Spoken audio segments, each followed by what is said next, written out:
When it comes to the phrases I were and I was, it can get a bit tricky, but let's break it down.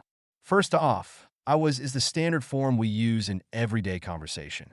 It's simple, straightforward, and it's what you'll hear most people say when they're talking about something that happened in the past. For example, I was at the park yesterday is perfectly correct. Now, I were is a bit more special. It's used in what we call the subjunctive mood. This is a grammatical mood used to express hypothetical situations, wishes, or things that are contrary to fact. So, if I say, if I were a bird, I would fly, I'm not actually a bird, I'm imagining what it would be like. This structure is all about expressing something that isn't real or is just a dream. Let's dive a little deeper. The subjunctive mood can feel a bit formal or even poetic. You might hear it in literature or in more dramatic speech. For instance, I wish I were taller conveys a longing or a desire that's not currently true. It's important to remember that in these cases, were is the correct choice, even though it sounds a bit odd to our ears.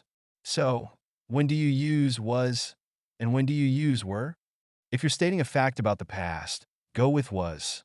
If you're discussing a hypothetical situation, then were is your go-to. Here's a quick tip. If you can replace I were with I could be or I might be, then you're likely in the realm of the subjunctive. Let's look at some examples. If I were rich, I would travel the world. This isn't a statement of fact, it's a dream. But if I say, I was rich last year, that's a factual statement. Another common scenario is in conditional sentences. You might hear, if I were you, I would take that job. This is a piece of advice, and it's hypothetical. But if you say, I was you last week, that's just not correct because it's not a hypothetical situation.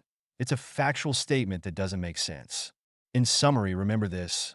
I was for the past and I were for the hypothetical. It's a small distinction, but it makes a big difference in how we communicate.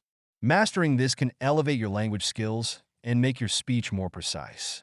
So, the next time you're unsure, just think about whether you're stating a fact or imagining a scenario. That little mental check can help you choose the right form every time.